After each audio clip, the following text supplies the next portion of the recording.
ये किताब रोशन की आयतें हैं, हमने इस कुरान को अरबी में नाजिल किया है ताकि तुम लोग समझ सको।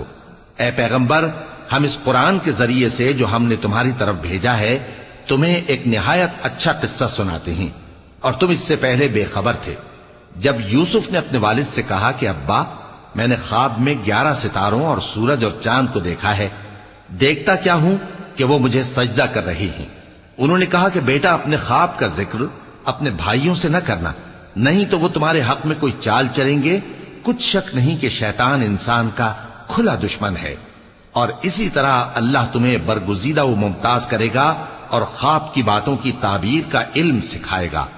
और जिस तरह उसने अपनी नेमत पहले तुम्हारे दादा पर दादा इब्राहिम और इसहाक पर पूरी की थी, उसी तरह तुम पर और औलाद याकूब पर पूरी करेगा।